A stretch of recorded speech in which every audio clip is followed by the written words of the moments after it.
Hello, everyone. So first of all, I want to thank you for attending this lecture. My name is Yuk Hui. I'm the initiator of the Research Network for Philosophy and Technology. So today is the third edition of the Bernard Stiegler Memorial Lecture. The Bernard Stiegler Memorial Lecture was created in 2021 in memory of Bernard Stiegler, the philosopher who died 3 years ago on the 5th of August 2020. The first edition of the memorial lecture was given by myself, and the second edition was given by Professor Carl Mitcham. Both of the videos you can find online on YouTube. Today we have the pleasure to have Dan Rose with us. For those who have been following the work of Stiegler, especially in the English language, are not unfamiliar with the name Dan Rose, who has translated several books, many books of Stiegler, and many articles of Stiegler. Dan is an independent scholar as well as a film director. He obtained his doctorate from Monash University in 2002 with a thesis on Martin Heidegger.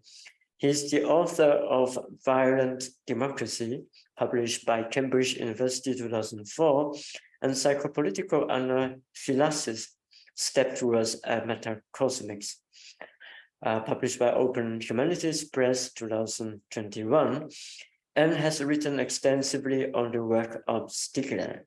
He has translated dozens of Stiegler's articles, chapters, and lectures, and 12 of his books.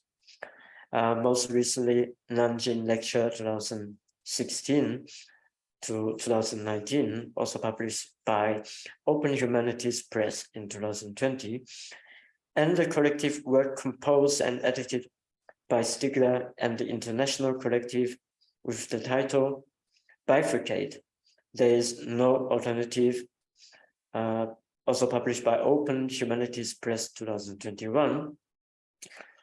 Dan Rose has lectured widely, including at Yachai University, Ecuador, the New School of Social Research in New York, Tongji University, Shanghai, and frequently for the Melbourne School of Continental Philosophy.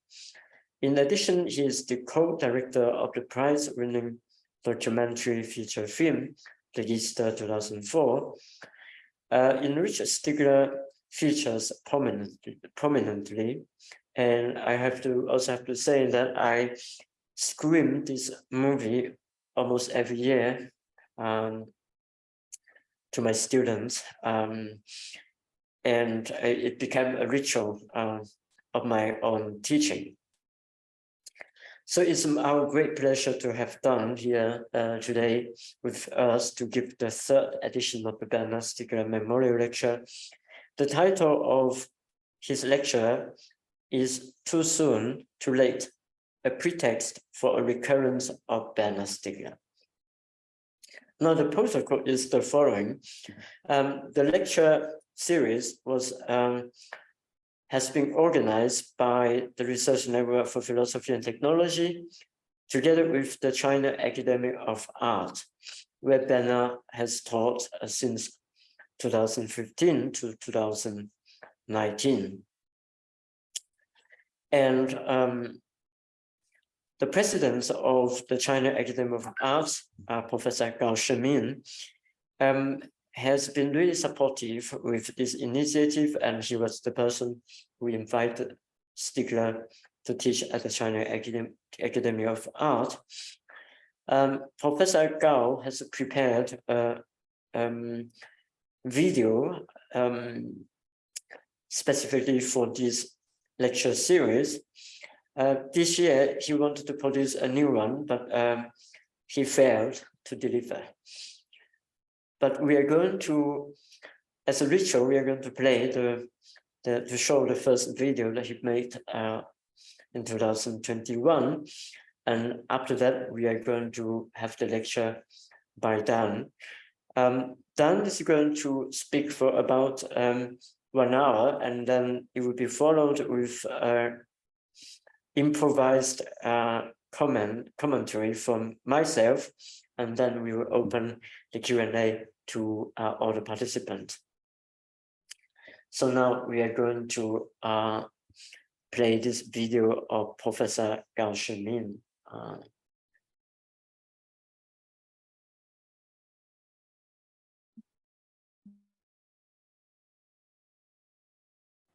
朋友们，此刻我们在这里纪念一个伟大的灵魂，中国思想界和艺术界的真挚的朋友，贝尔纳·斯蒂格勒教授。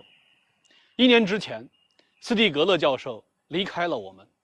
我们为世界哲学在这样一个人类危机的时刻，失去了一位积极的、具有高度创造力的思想家，而感到震惊与悲痛。1年之后，我们来一起追忆这位思想家的点点滴滴，我们来思考他为我们留下了什么，我们来纪念他的死、他的生，或者说他思考最多的命题——存在。斯蒂格勒在2015年春天来到中国美术学院，从此开启了他与中国艺术界、思想界一路同行的精彩旅程。他带来了一套独特的思想体系与思辨的方式，以此打开对于技术、人类际及其商化现实的深刻解析，并赋予思想与艺术以新的使命。他是一位极其罕见的、有能力对当下快速流变的现实进行深度思考和强有力言说的哲学家。他是一个无学科的人。其写作涉及哲学、文学、科学、艺术等人类一切智性实践，贯穿了技术哲学、媒体研究、精神分析、政治经济学等当代所有的思想领域。他激进的个人写作使所有现行的学科性知识失效。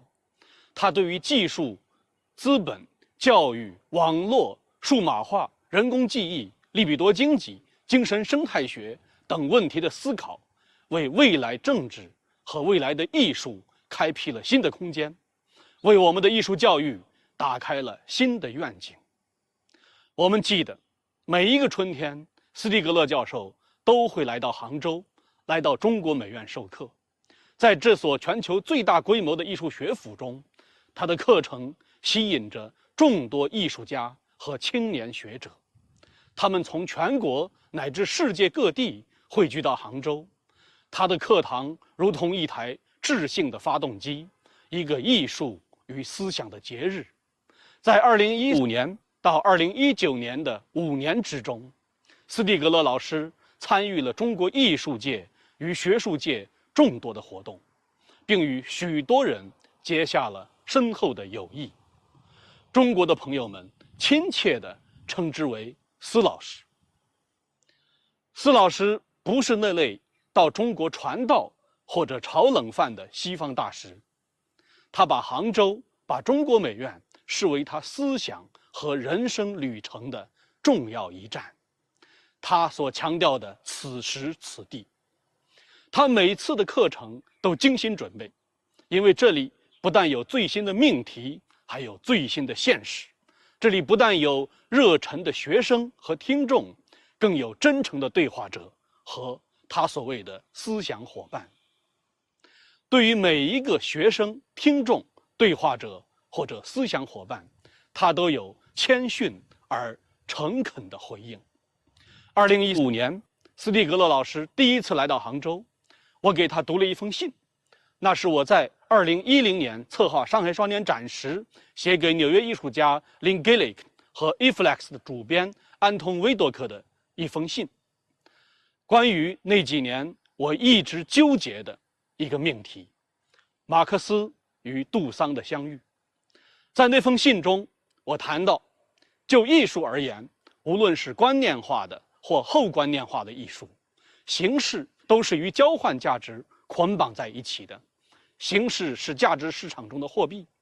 我们应该追问艺术的作品坐落在何处，追问 work 作为艺术工作的意义，追问艺术工作、活动、实践是否一定要以作品作为担保。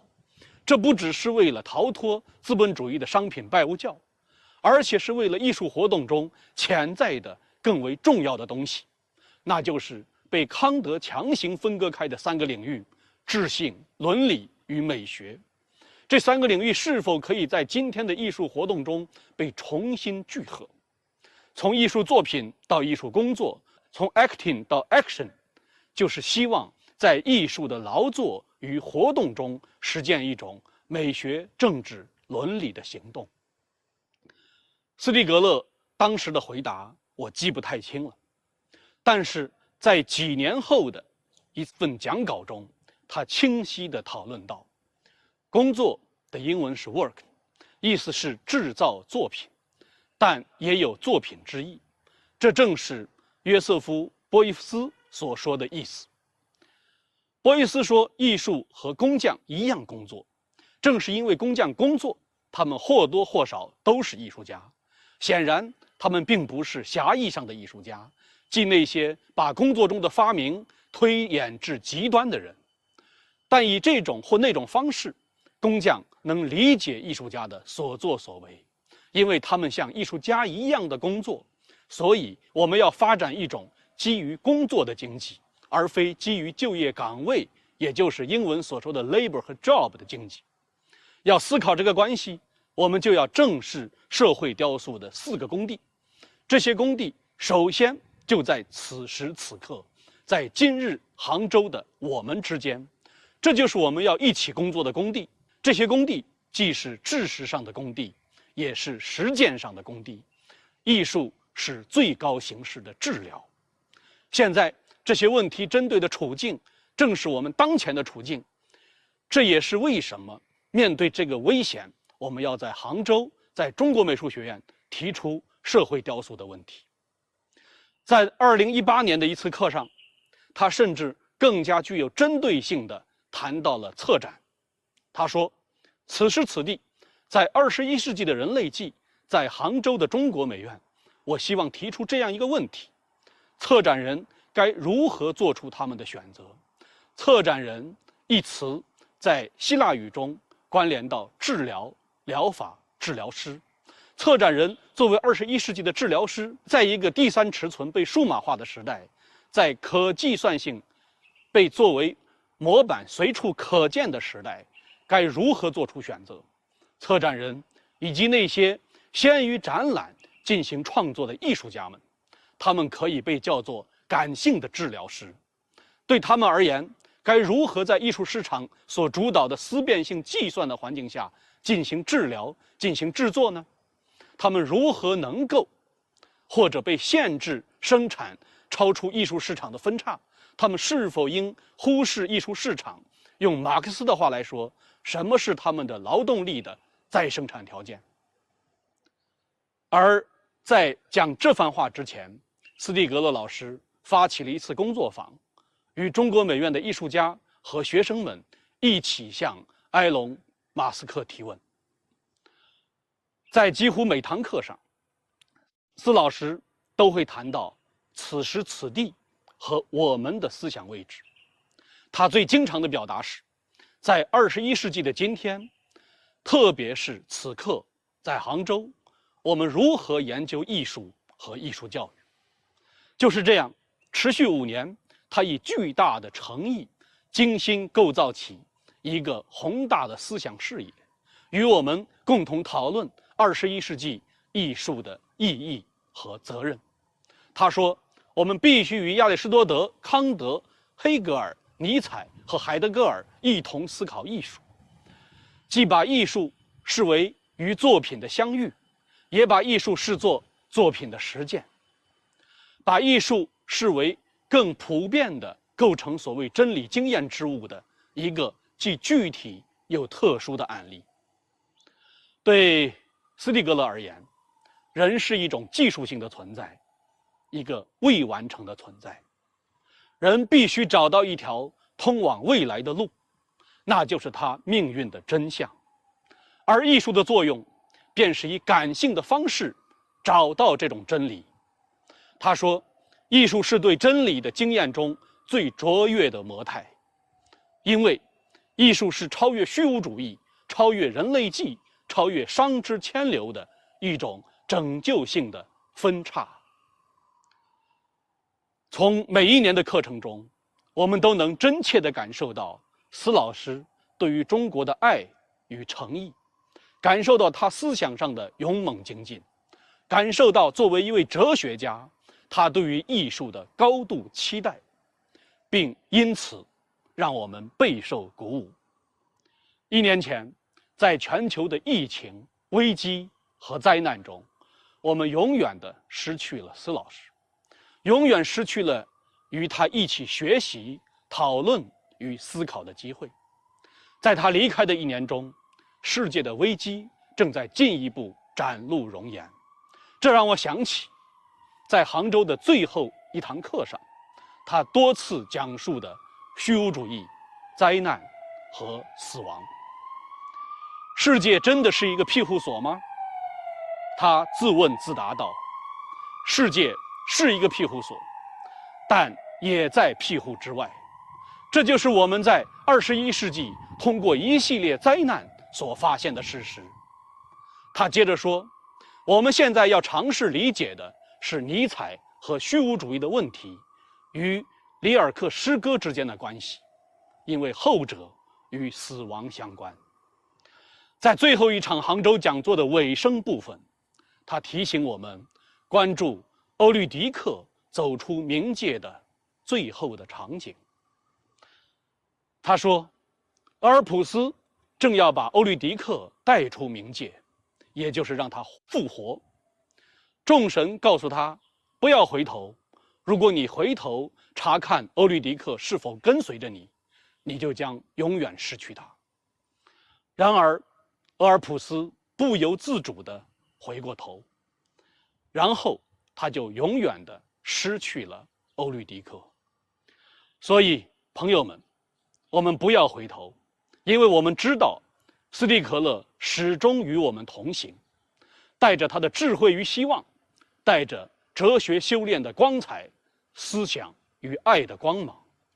朋友们，让我们一起努力，让他的问题、思想和关怀继续持存，不断生长，并以我们的思考和行动去实现我们与他共同憧憬过的愿景，延续并守护他所谓的这场无限的游戏。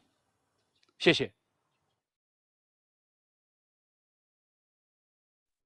Right, thank Professor Gao Shiming, even though he's not here with us, but I was always moved by his speech and the fact that Diana is not only with us, but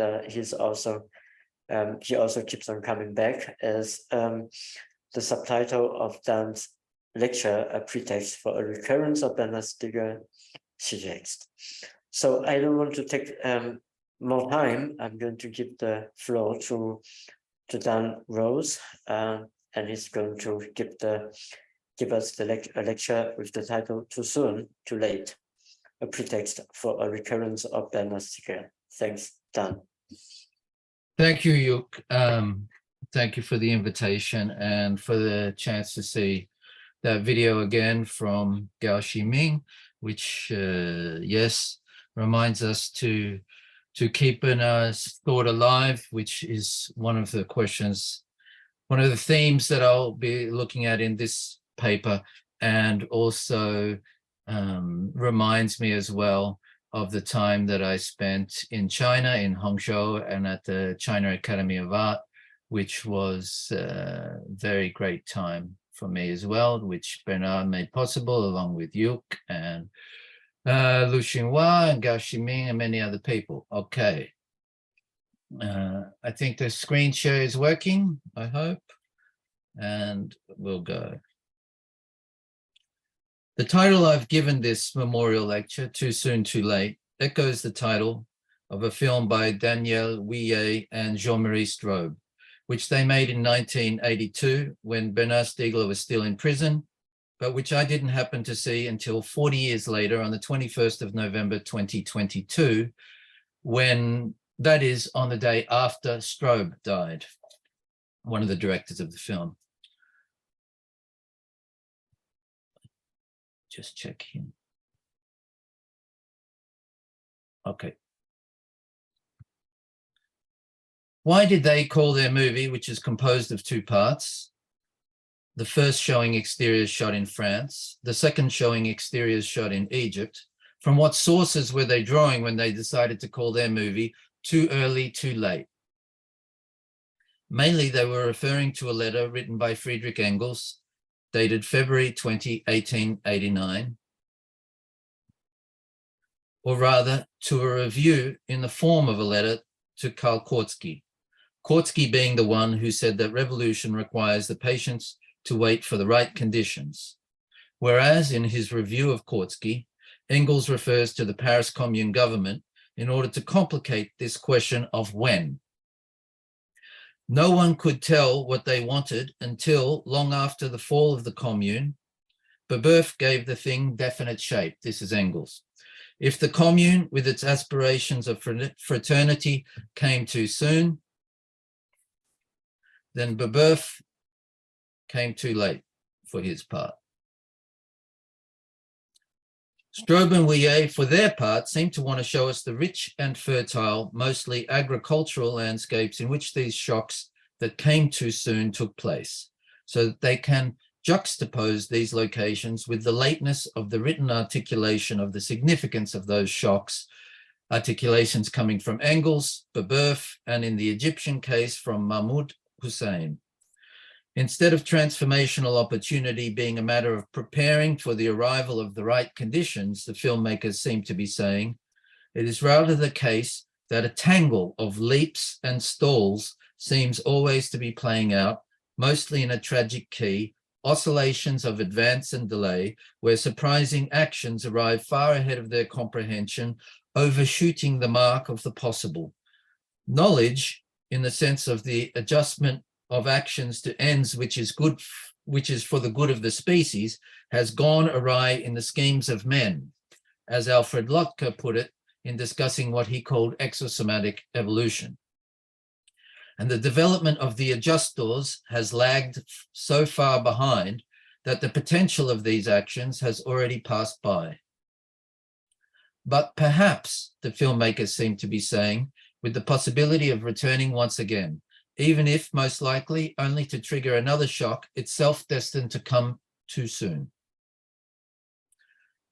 More than echoing this film that comes to us from 4 decades ago, itself echoing a letter by Engels from a century earlier than that, 1889, itself reflecting on the too soon and too late character of the Paris Commune government of a century before that, 1789 to 1795, more than echoing all of this and all of these dates, my own title, Too Soon, Too Late, is intended to evoke Bernard Stiegler's reflections upon the death of Jacques Derrida in October 2004. We enter the return of Jacques Derrida. Stiegler begins in the following way. The time to learn how to live comes already too late, and it is in this lateness that the knowledge of how to live is forged as a fault of living and as its only question. As a philosophical question, the question of living presents itself as a not knowing how to live, as a living in non-knowledge, as this living to death that Derrida named life, death, and survival, living on. And of course, it goes without saying that in doing so, I'm also trying to open a reflection on Stiegler himself. Bernard, who himself left this earth 3 years ago today, an earth that one can hardly bear to imagine must have seemed to him to no longer contain the possibility of glistening green once again, as Friedrich Hölderlin said through the character of Empedocles, whose disappearance into the volcano Hölderlin tried 3 times to stage, one of the versions of which itself forms the basis of another film by S&H. 3 years ago today, recollecting as well that Bernard himself felt that we must really listen to Claude Lévi-Strauss when in 2004 he said on television that the human race lives under a regime of a kind that poisons itself from within. And I think about the present and about the world in which my experience is coming to an end. It is not a world that I love. In the unpublished manuscript of the 4th volume of Technics and Time, for example, Stiegler says about the combination of this statement from the 96-year-old anthropologist and his statement half a century earlier that human beings have done nothing except blithely break down billions of structures and reduce them to a state in which they are no longer capable of integration.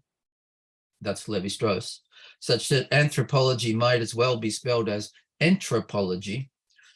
In Technics and Time 4, Stiegler says about this combination of Lévi-Straussian statements, which he's criticizing, he says, nevertheless,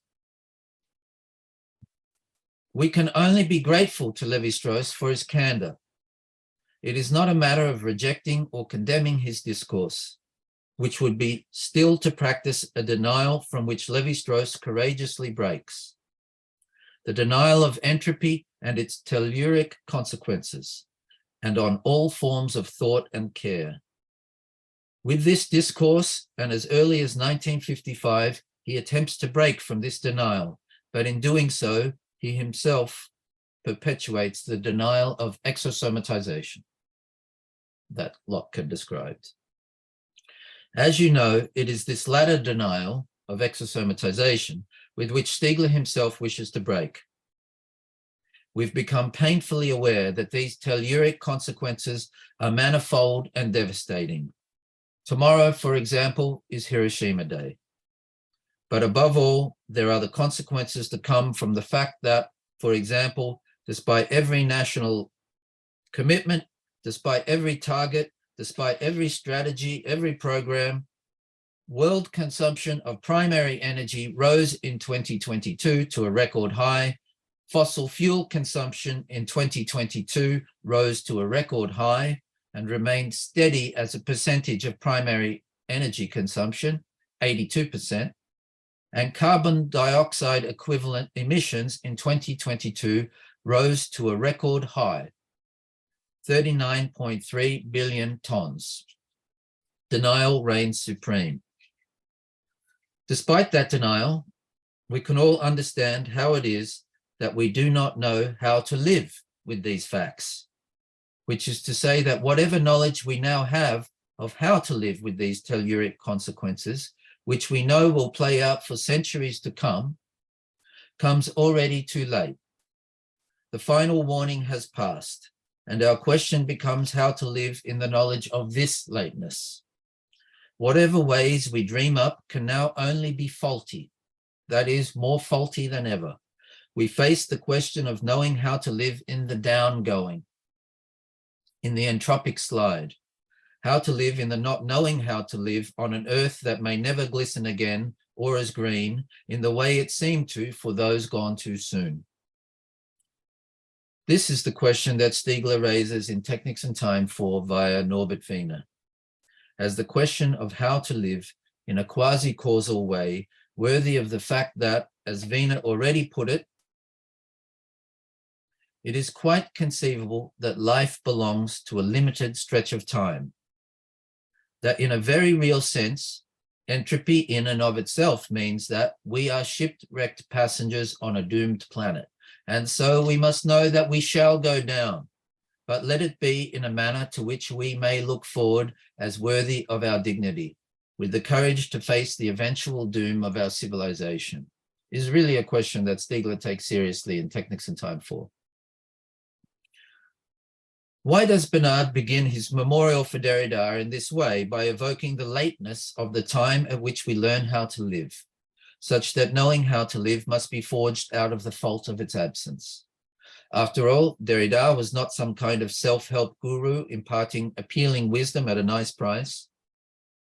In Learning to Live Finally, his final interview, Derrida himself says that he is uneducable when it comes to any kind of wisdom about knowing how to die, or if you prefer, knowing how to live.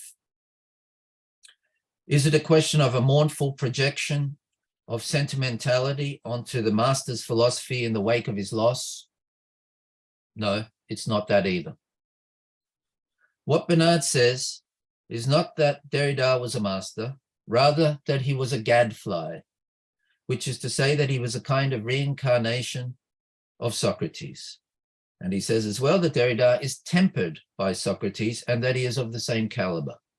Derrida, like Socrates, taunts the city, but where this city has become global.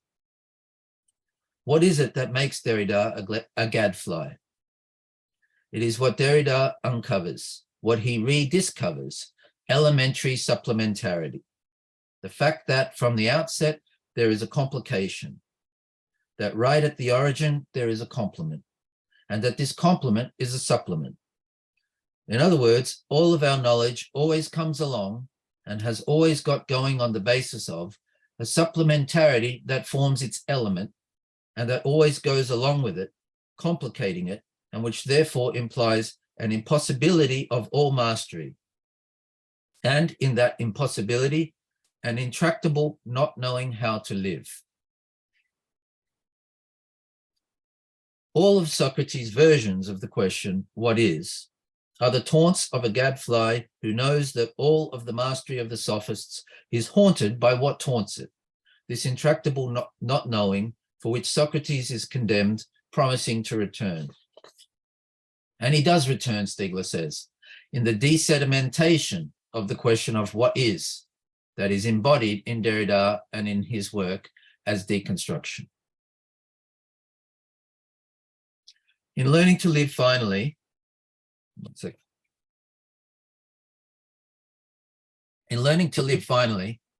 Derrida asks of his own work, will there even be any heirs?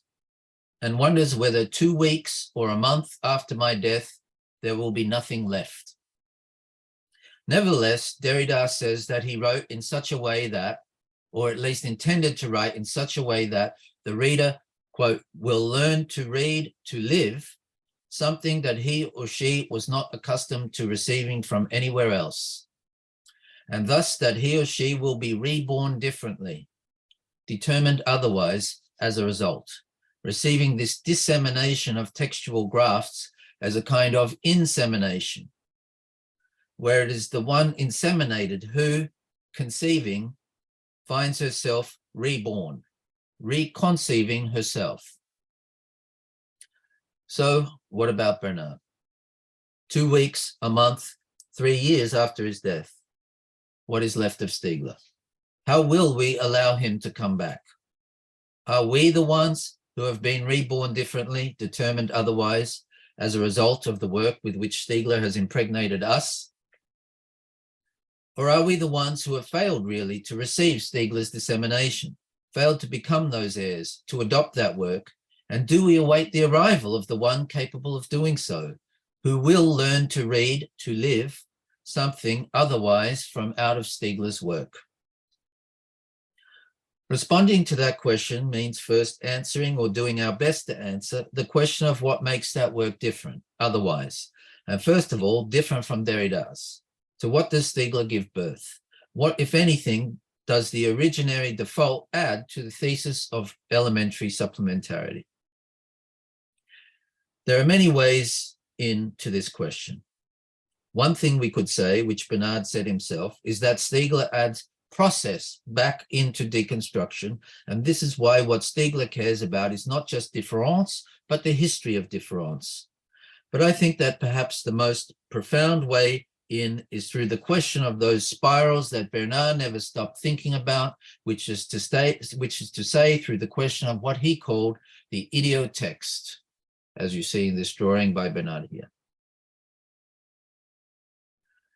In fact, to describe and explain what Stiegler means by the idiot text would take more time than we have here today, but I would like to give some indications that will suggest what is really at stake in that question. And we can introduce those stakes by first of all asking a question about how we should understand so-called artificial intelligence, which, as we all know, has become a highly fashionable topic of discussion in the wake of ChatGPT. Here you see a question that I asked to ChatGPT: summarize the philosophy of Bernard Stiegler, but in the style of William Shakespeare. I'll give you a minute to look at it. It's quite incredible in some way.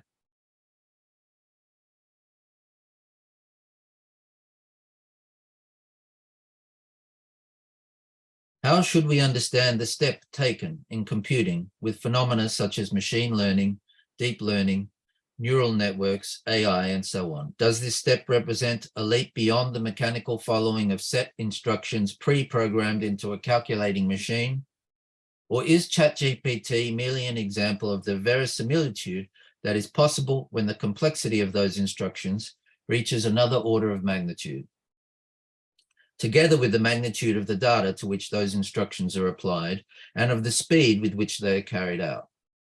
Let us very briefly mention three viewpoints.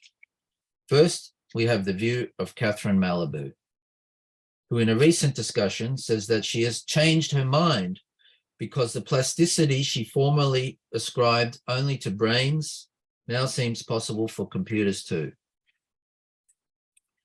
Malabou, therefore, now considers that it is necessary to engage in a new relationship between the natural brain and the artificial brain that is not based on a simple opposition between, on the one hand, nature, and on the other hand, artifice. Because today, with unsupervised machine learning, Malabou says, yes, I think there is a creative dimension, improvising new ways of making moves in a game of Go, for example. Then, after mentioning the Spike Jonze movie, Her, she goes on to note that in Japan, you can marry your sexual avatar. Malabou asks, is it really a loss?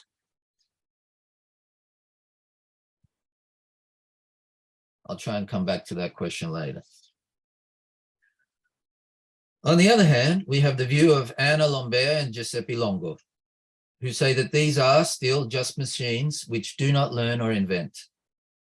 However powerful they may be, computers are not actually capable of the production of novelty, which means the ability to branch out into new horizons and to imagine new configurations of meaning. If one asks an algorithmic machine like ChatGPT to carry out the same request twice, it will return two different results, two different texts summarizing the philosophy of Bernard Stiegler in the style of William Shakespeare, say. But why and how are these two texts different? In fact, as Anne and Giuseppe point out, this difference is the product of the deliberate inclusion of a randomizer into the programming. Without this deliberately programmed element of chance, an identical instruction given to an unchanged data set will produce an identical result, however complex the computational path to get to that result may be. The spell of creativity would thus be broken, and what for Lambert and Longo amounts to an ideology, according to which machines have become or soon will become capable of deep learning, would be exposed. For us exosomatic beings and for life in general, learning is always something that is done and that is possible only in relation to meanings that arise from the aims and functions of life. Whether these aims and functions are biological, negentropic for endosomatic life, or more than biological, negenthropic, as Stiegler calls it, for exosomatic life. And what algorithmic machines do bears no relation whatsoever to this kind of learning. Finally, we have the view of Yuk Hui, whom I would like to thank for his generous invitation once again, which made it possible for me to speak to you now. Yuk argues that, in fact, a threshold has been crossed, that what ChatGPT does is more than just pattern matching. Like Malibu, he believes that it's a question of overcoming an opposition between mechanism and organism, because the feedback loops of these new computational machines have reached a point such that we must no longer think of them as linear machines executing a set of instructions. Instead, with the introduction of nonlinear causality that makes it possible for machines to deal with contingency, these artificial intelligence programs should be understood as recursive machines, which, through the hypercomplexity of recursive operations, achieve a kind of reflective thinking, because the learning machine improves its model of decision-making. Unlike Malibu, but like Anne and Giuseppe, Yuk raises the question of ideology in a way that echoes Stiegler. Access to truth has always depended on the invention and use of tools, but the invisibility of this fact has meant that the conflict between machine evolution and human existence has seemed to originate from an ideology deeply rooted in culture. But maybe I think that the conclusions that Yuk draws from this same question of ideology are not the same as what Alembert and Longo draw. I don't want to ask a hypothetical, what would Stiegler have thought type of question here, because after all, I am, if anything, only the child of Bernard or the amanuensis. But still, it is undoubtedly worth our while reflecting on what Stiegler's work has to tell us about how we can think about the significance of these kinds of technological developments and where they're going. So let's do so in a kind of roundabout way by going back to the beginnings of his thought and, as I said, to his notion of the idiotext. Okay, this is the hard part of the lecture coming up.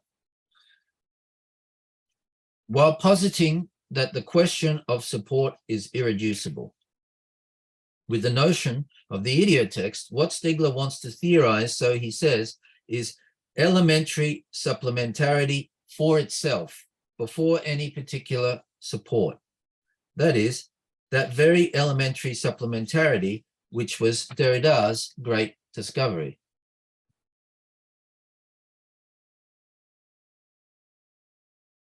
And already in Technics in Time 1, Stiegler had said that it is a question of knowing how technicity is to be constituted in terms of technological phenomenology, which becomes, he says, a matter of knowing how temporality itself is constituted in terms of technicity, and where nothing can be said of temporalization that does not relate to the epiphylogenetic structure put in place each time, and each time in an original way by the already there.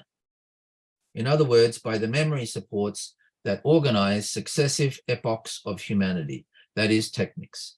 The supplement is elementary, or rather, elementary supplementarity is the relation to time, difference. Given that statement about the history of memory supports, or of the already there, it is interesting to see, with respect to elementary supplementarity, that in 1995, Stiegler chooses to write the particular phrase we just quoted, for itself, before any particular support. And this is even more interesting, given that his critique of Simondon's approach to information is founded really on the rejection of Simondon's attempt to conceive information independently of its supports. It would seem to be a question then of a difference between Simondon's independently and Stiegler's before, whether we're talking about elementary supplementarity, individuation, or information, which are not the same thing, but where this is all just one question. However that stands, here we will just try to say a bit about what Bernard means by the idiotext. And the reason we will do so is because we want to understand what kind of recursivity is involved with the spiraling of the idiotext, or as Stiegler calls it, recurrence. The idiotext, Stiegler says, is a memory. The idiotext is a memory that is a process of individuation, a memory that is written at the same time that it is read, of which the writing is also the reading, and vice versa. This reading always takes place through the intermediary of pretexts, events that happen to the idiotext, perceptions, speech that adheres or speaks, and so on, which are operators of the modification in which idiotextual individuation consists, and during which the textuality of this memory is woven. A memory that is written at the same time that it is read, of which the writing is also the reading. In the encounter with an event, a pretext that activates the reading of that memory that the idiotext is, the experience of that activation is a writing of that experience, which also means an interpretation of that memory, which is to say as well a rewriting of that memory that the idiotext is.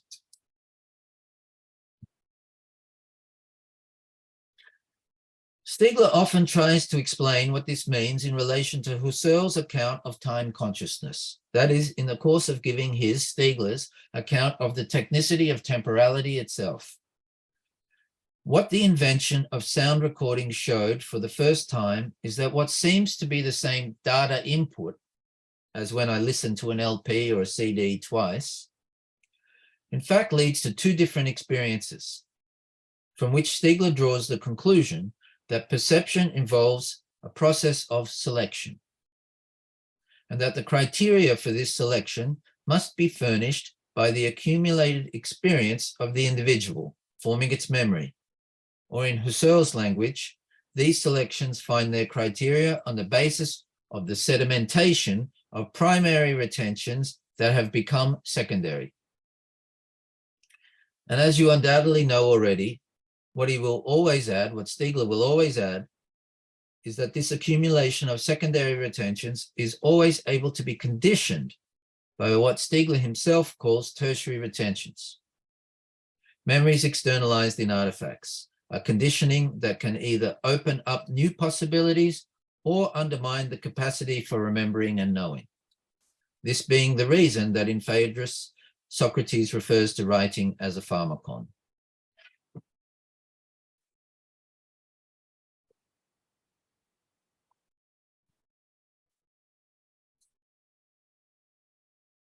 You then are an idiotext, and I am an idiotext.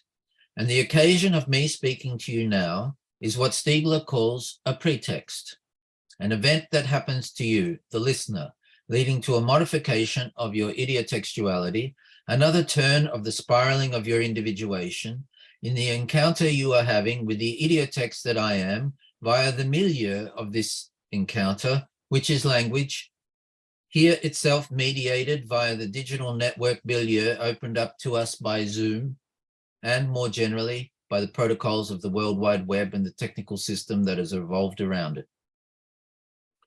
To say that your memory is a process that writes and reads at the same time, and that reading its memory is simultaneously writing its memory, is to say that in the pretextual encounter, what you, the idiotext, make of that encounter is precisely that, something you make, something you produce. And it is to say that you do so on the basis of reading the memory that you are, which is why what you hear in what I say is not what someone else hears in what I say, and is not what I hear in what I say, which is to say, it is not what I say. And it is to say that this reading of the memory that you are is also a rereading of that memory, and in that way, an interpretation of that memory in the process of its eliciting selections from that pretext, and ultimately that it is a rewriting of that memory, or as Stiegler sometimes says, a rearrangement of that memory of the retentions and protensions that the idiotext is. At the same time, Stiegler wants to say that when two idiotextual spirals meet in such a pretextual encounter, the support or the medium through which they meet, and without which they could not meet, is itself an idiotext. Like the idiotext that you are and that I am, language is an idiotext in the sense that it is a perpetually incomplete process of spiraling through becoming, as Shiming told us, whose inscriptivity is in this case composed of all the speech acts of all the speakers of that language, with the result that languages evolve even though there is no conscious intention motivating this evolution. The language itself does not exist, but we speak as if we were all believers in the consistency of this thing, the English language, which is why we might consult, for example, Fowler's modern English usage.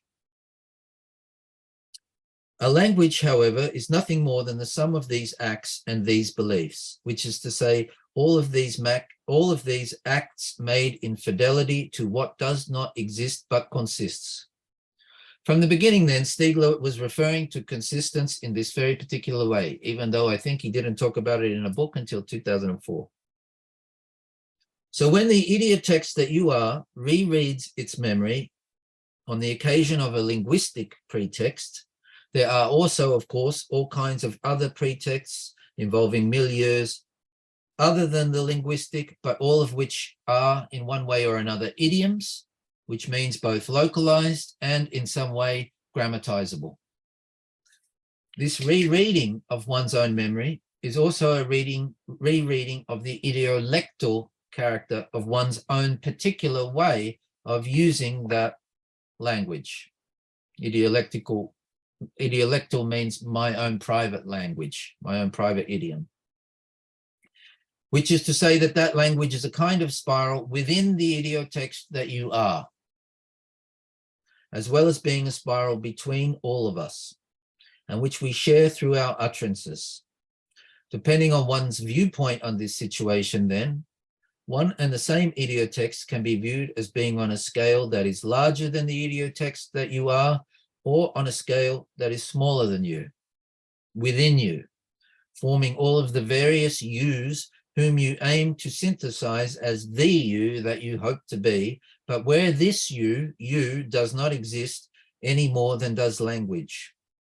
Yet you consist. As I said, the reason why I want to introduce this notion of the idiotext and the way it involves encompassed idiotexts and encompassing idiotexts is so that I might be able to say something to you about how I understand what Stiegler means by recurrence. To that end, let us ask, what makes it possible for the idiotext that you are to write your memory at the same time that you read your memory? We could say that this self-reinterpretation is a question of the actualization of potentials it contains. Further resources for further selections not yet activated until that particular pretextual occasion liberated those potentials. And we'd have good reason for thinking that because of the way in which Stiegler's philosophy gets going through a reading of Hegel, talking about Aristotle and the three souls as in terms of the actualization of potentials. But what does potential mean and where does it come from? The actualization of potential means here that something that has been retained comes back from out of the sedimented inscription of memory that forms that idiotext. And this coming back occurs as the release of an expectation contained in what has been retained, where an expectation means the reinterpretive possibility of a rearrangement of retentions and protensions in the direction of some new promise of consistence. As Stiegler says in somewhat Heideggerian language, this involves the meeting of two already theirs, namely that which is already there for the encompassed idiotext as what has happened to it, that is, for instance, you as an idiotext on a smaller scale than language, and has been sedimented as its memory, and that which is already there for it in the encompassing idiotext, for example, the milieu of language, as collective memory, and which has been sedimented long before it began its individuation, the writing of its memory. So it's a meeting of two already theirs. What occurs in a pretextual encounter is the meeting up of these two already theirs, the one you have lived as your past and the one you have not lived, but which forms our past, waiting for us, a meeting of the turns of two spirals where this meeting must somehow suit both of these spirals, rearranging their idiolectal grammars according to this suitable coming together. and in such a way that it involves the potential rearrangement of the grammar of the idiomatic milieu too, through which and on which this encounter must always be staged. This rearrangement can also, when it is particularly suitable, faithful to the promise of a particularly insistent consistence, propagate across the various scales that it involves. And this propagation is a kind of resonance, a resonance that in turn relies on a tension of the idiotext, because the waves of resonance depend for their possibility on such a tension. You can't have a resonance without a tension. What is this tension that allows a resonance to arise from out of the initial ripples of a pretextual encounter? For Stiegler, it arises from the originary default of origin, the unfolding history of advance and delay, too soonness and too lateness that perpetually recapitulates our originary being out of phase in ways that are each time singular. It's this unfolding of soonness and lateness that means that the idiotext, that is the retentional fabric that the idiotext is held out to the possibility of something that it expects, but expects in the mode of the unexpected. This is what potential means.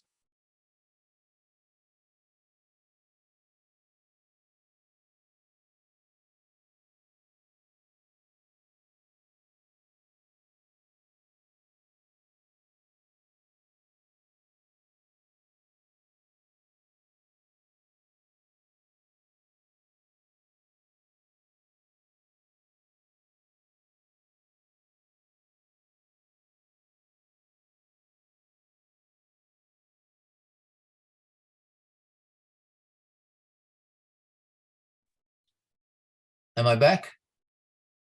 Yeah, I think you are back. Thank you.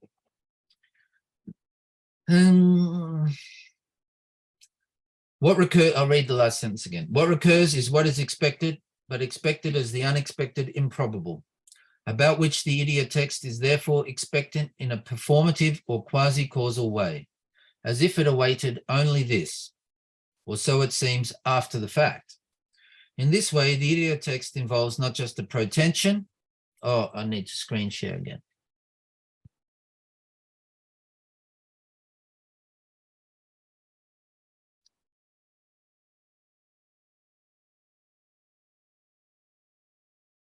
All right.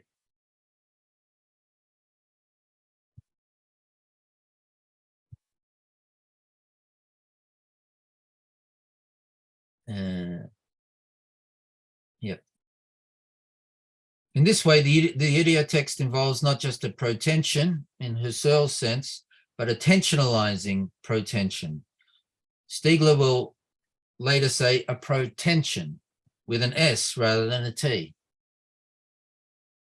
In recurrence, there is, or es gibt, as Heidegger would say, a return of meaning from out of what has long faded into insignificance, an arising of significance that is always in some way a re-arising, where what is significant is what prompts new idiotextual arrangements, and where this recurrence is bound once again to slip back into familiarity, stereotypicality, and therefore into insignificance, perhaps to return once again, otherwise, in some other future pretextual encounter. In other words, potential significances get buried in the idiotext and forgotten, but with the possibility of returning in the situation of an encounter with a new pretext. What relationship does this have to the recursivity of so-called machine learning artificial intelligence?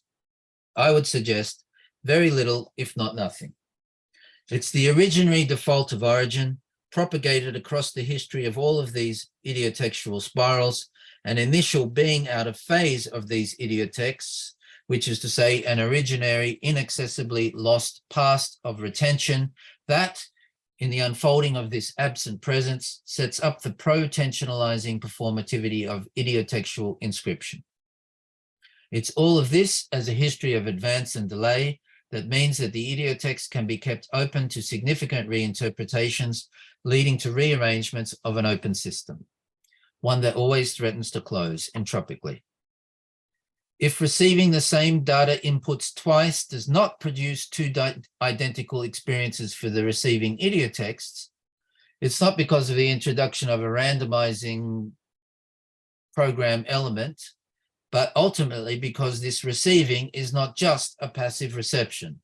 Rather, it is an active going to meet what is being received, a listening that is already speaking what is being heard. If what is being received is significant, if it elicits a potential for a rearrangement of the memory and expectations of that idiotext, then it turns out to be both unexpected and yet expected. Expected in the sense of eliciting a recurrence of a buried expectation, which is therefore experienced otherwise, as a surprise of meaning, or what Stiegler calls a traumatypy, or a surprehension. A meeting up of the turns of one spiral and another spiral in such a way that it opens up as a diffraction or a disparation, a dimension that was never hitherto available. This would be analogous to the way in which the brain conjoins the viewpoints of two ocular perspectives, left and right, in order to produce another viewpoint, one that opens up through stereoscopy the sense of another dimension, that of depth, but where this third viewpoint precisely does not exist for either eye, yet consists for the mind that produces it and believes in it. This has very much, if not everything, to do with the claim of Lambert and Longo that learning cannot be separated from the meanings that arise from the aims of life. In the case of neganthropic exosomatic life, composed of idiotextual spirals within spirals, such as is the case for you and I, those meanings and the aims with which they are associated must be differentiated from the meanings and aims of endosomatic or biological life. In our case, these meanings and aims are not pre-given, but arise from pretextual events in which a turn of my spiraling comes to meet a turn of yours across an idiotextual support, and where these three intertwined processes of individuation thereby have the chance to elicit an expectation with the potential to become significant, which they can do only because what comes to me I produce, or in cinematic terms, because I post-produce it in the moment of receiving it, in camera, so to speak. And the meaningfulness of this event can also include a rewriting of the character of the aims of life themselves, potentially resonating across a large idiotextual locality. In other words, to deal adequately with Stiegler's work necessarily means dealing with the question he raises of a technological phenomenology. His account of the way in which what is received in the flow of becoming is not data in the sense of pre-formatted information, where the latter must conform to preset requirements of what counts as data input. Instead, the data involved with these idiotexts is the given that I am held out in openness to meet, and which, if it has the possibility of surprising me, does so because it brings back out from me a potential for producing otherwise a significance that has fallen into insignificance. This recurrence has, I would hazard, absolutely nothing to do with the recursivity of computational operations, no matter how complicated those operations may be, because what any kind of currently conceivable AI does consists first of all in receiving data that is structured for it in informational ways that it has been programmed to operate with. This bears no relation, as far as I can see, to the circuit of primary, secondary, and tertiary attention, of which the tensed expectant systems of idiotextual processes are composed. Open spiral turns whose mutual entanglement has the capacity to generate all kinds of problems and difficulties, squabbles, conflicts, and wars, but also a contest bringing forth new interpretations, which may sometimes turn out to be widely suitable, and in this way resonate in such a fashion that the very aims of neganthropic life find themselves transformed. To refer to the aims of neganthropic life is to refer beyond instinct to the capacity for the drives to be transformed into desires. It is for this reason that Stiegler argues that today we must return to the question of the four causes, because what is in the process of being eliminated is final causality. That is, those ultimate aims that are the value of values of neganthropic life. And what is sweeping away final cause, what is sweeping final causes away is the computational reign of efficient causality. But where this efficiency is efficient precisely through the pre-formatting of what counts for it as data. This is why, for Stiegler, this question of renewing final causality must be understood as a new contest of the faculties and functions, that is, aims of neganthropic life, and of the faculties in both senses. First, in the sense of the contest between the academic faculties, where the faculties of computer science and so on are challenging the very ways in which knowledge is categorized, which is the question of formal causality, but where these categorizations can be decided only on the basis of those values of values that are final causes. Second, in the sense of the cognitive and affective faculties through which the idiot text that you are writes what it reads and does so in a way that is always also open to the possibility of movement, of being moved, individuated, and where this consists in the possibility of rewriting all of its grammars, and where, at the scale of the idiomatic milieu, grammars are always formalizations, but where such formalizations are not always reducible to calculation, even if computation always aims to reduce every formalization to a calculation. Okay. It would be possible to leave things there. Instead, with your permission, I'd like to spend a little bit longer on this question of desire, which again is too large a question to really digest properly here. Nevertheless, if it is impossible to deal adequately with Stiegler's work without taking into account its relationship to Husserlian phenomenology, as I maintain, it is equally impossible to do so without reflecting on the way in which he thinks about desire, which one might well say is what that work is really all about. For Stiegler, the question of desire is the question of the process of the sublimation of the drives, which means the cultivation of the postponement of their fulfillment in such a way that they can change their aims. It is, in other words, a question of initiation into the possibility of education, a process that has conditions. One could well argue that the whole question of Stiegler's work is to identify the conditions of sublimation, to understand that these conditions are always exosomatic and always local, and to ask in what way it is both necessary and possible for these conditions to be renewed today. All we will have time to do today is offer a few quotations from a text which I've only recently read, and for which I would like here to thank Jean-Marc Serino, who gave me the chance to read it. It is the transcript of a lecture given in 2005 and published as Le Temps de la Prison, Jail Time, as part of a project by Serino concerned with life in French prisons.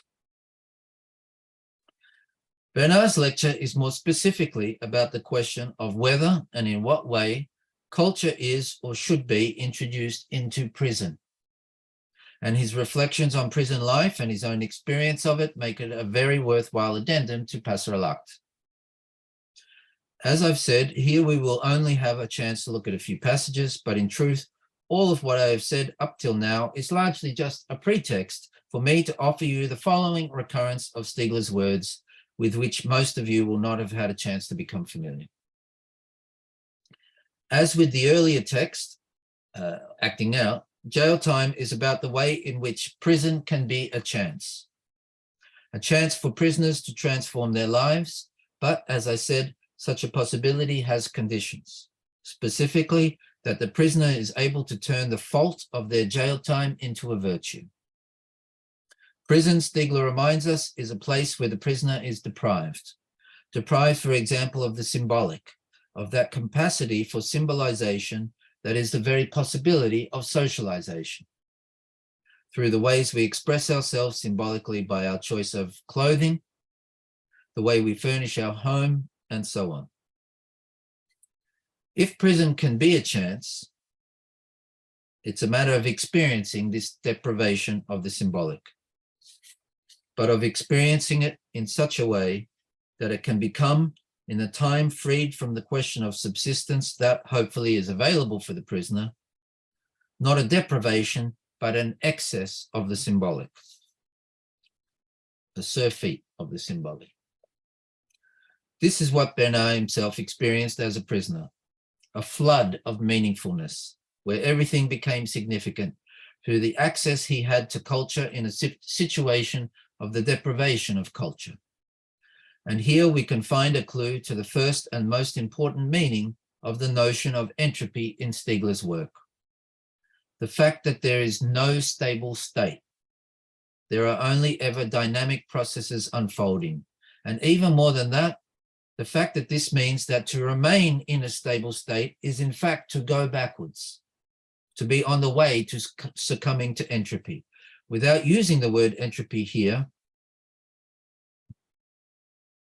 in 2005, Stiegler nevertheless writes, and it was a great discovery for me in prison, when I realized that ultimately you either go backwards, that is you fall, or you advance forwards, which is to say that you raise yourself up. And there is nothing in between. You never just stay in the same state. To stay in the same state is always to go backwards. This is what I learned in prison and is also true in the world. In prison, this is something you can perceive because you are alone with yourself, whereas in the world you get dizzy and distracted. The question of this rise, of this raising up, against the overwhelming contemporary tendency to slide back into regression and distraction, is a question of sublimation, Stiegler's real theme and its real distinction. But what's interesting about jail time, compared with acting out, is that he considers this question in terms of another dimension of the problem of prison life, one that did not feature, except perhaps between the lines, in his earlier confession. In jail time, he says, introducing the question of sublimation, I would like to begin by positing that prison is obviously, as everyone knows, even if we don't talk about it very much, because despite everything, it remains taboo or embarrassing or intimidating. Prison remains a place where people are deprived of sexual life. It is first of all in this way that the deprivation of existence, that is the prison sentence, manifests itself. What he seems to claim here in 2005, which he did not say in acting out, is that it is this deprivation in particular that opens the possibility for prison to become this chance, the chance afforded by opening new processes of sublimation. Whereas on many occasions, Stiegler discusses the postponement of the drives as the process of sublimation giving rise to desire, he almost always seems to want to say that these drives should not simply be equated with the sexual drives. Yet here it's precisely the latter that seem to be key, that seem to be the driver of the drives, so to speak. He says, it is this deprivation that constitutes the great misery of the prisoner until he turns it into a power, which is, as a general rule, the very power of civilization. This is what Freud taught us. Civilization consists in bridling sexual life, and it is starting from there that it rises towards something that is a worship, a cult. It is here that culture as such is constituted. And as a general rule, it is this that constitutes desire itself.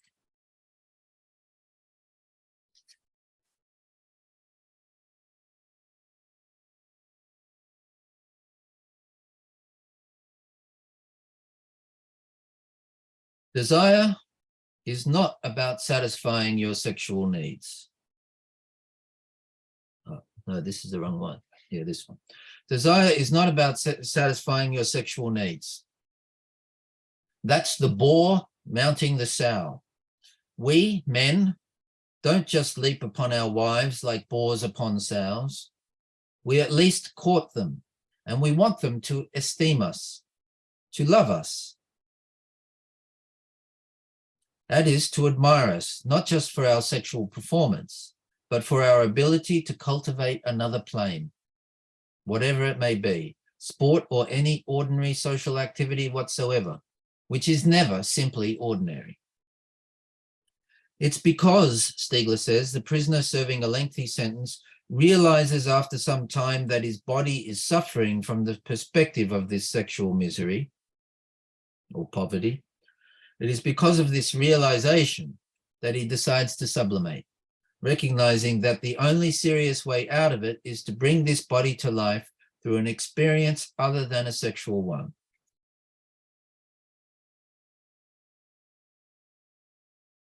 The strength in prison, he tells us, playing on Lacan, is that there are no sexual relations in prison.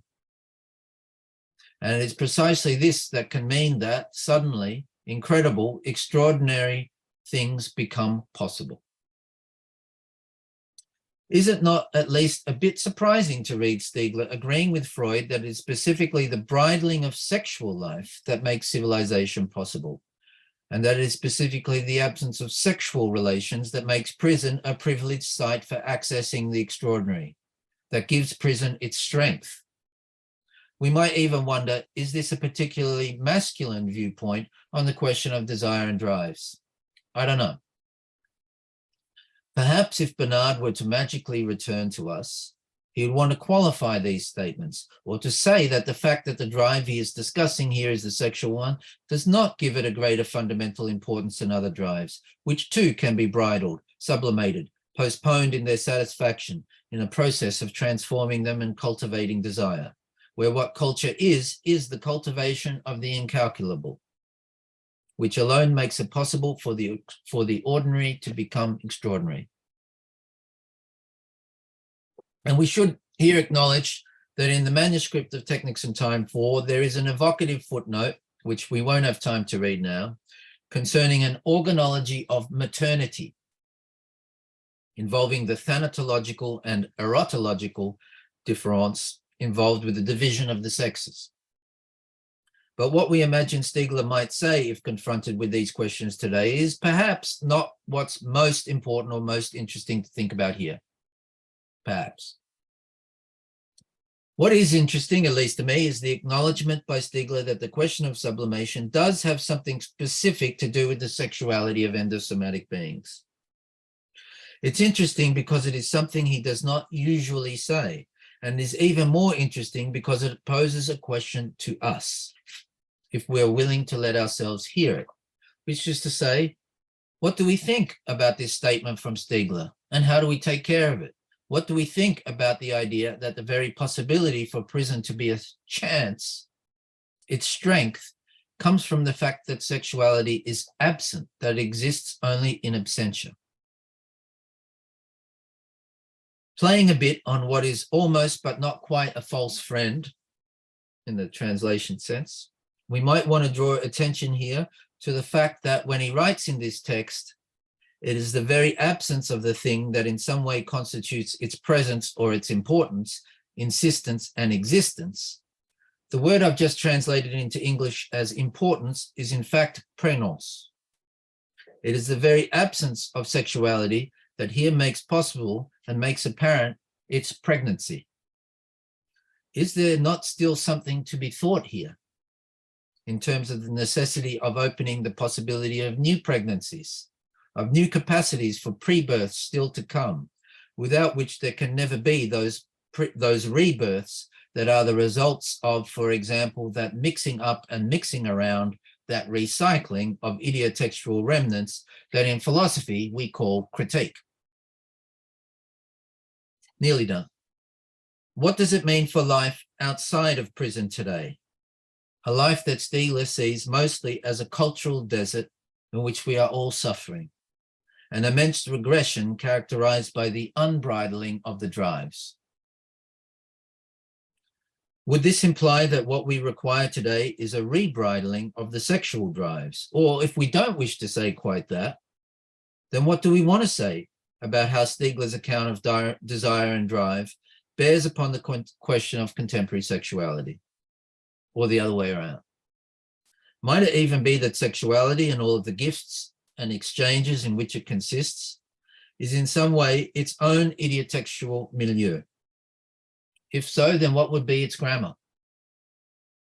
Given that the conditions of sublimation are the conditions of education, and therefore the condition of continuing the contest of the faculties and functions with which Stiegler is above all occupied, given that these conditions start from the conditions of reproduction in the most primordial sense, and given that agriculture, which as Stiegler says is the beginning of culture, itself begins with the selection and planting of the seed of which it is necessary to take care, given all of this, then shouldn't we want to say something about this complicity of questions? And yet we might wonder, who has? In short, Stiegler's work contains rich veins of thought yet to be dug up and recycled. There are encounters that remain to be staged.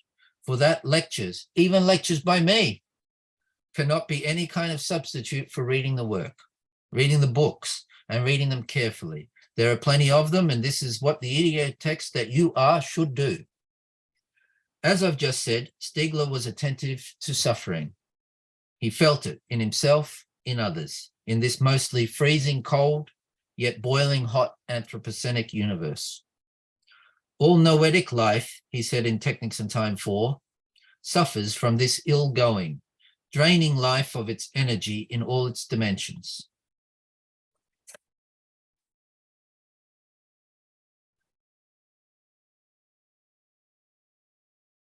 Stiegler himself referring to amorous life, family life, neighborhood life, local life, friendship, professional life, religious life, scientific life, artistic life, and so on. Did Bernard Stiegler come too late?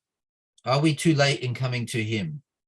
One thing I've often felt is that there are yet more forms of suffering to which he did not give explicit attention, in the sense of theoretical attention. While amorous life appears first in the list from jail time I've just recited, we can still ask, is there not a need for a specific critique of the proletarianization of kinship, courtship, seduction, maternity, and of sexual life in general, such that today we have a philosopher wondering if anything is really lost if men marry sexual avatars instead of actual women?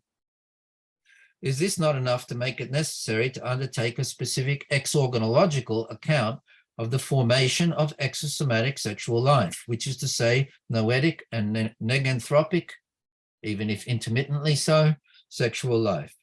Could it be that the great deprivation of sexual life in prison somehow came too soon in the life that we are today memorializing, in such a way that Bernard might not quite have known how to approach this question in the prisons we inhabit outside of prison? But how far has anyone got in learning how to inhabit these prisons? If I refer to the prisons outside of prison, this is not to forget that these prisons too may be a chance, if we know how to turn their faults into a necessity. Perhaps.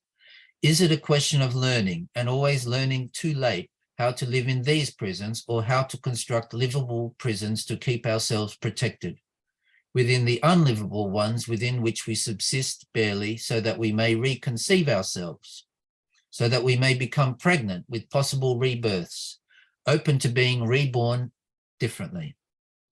I'll leave you with the words with which Bernard, who left us much too soon, and much too soon precisely because he still had so much more to tell us about how to try and continue to raise ourselves towards possible rebirths in this increasingly regressive world that kills in the egg just about every possibility, wearying us in advance.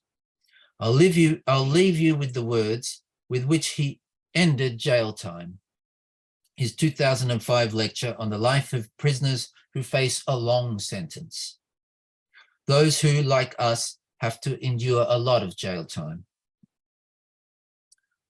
Whatever the field of worship, a prisoner who devotes himself to something in prison, as I myself did with philosophy, is capable of giving 10 times more energy per day than someone who is not in prison, with a superhuman capacity for concentration and investment, thanks to what Freud called sublimation. Prison is the experience of what is sublime. It may be, it could be, it should be. Thank you.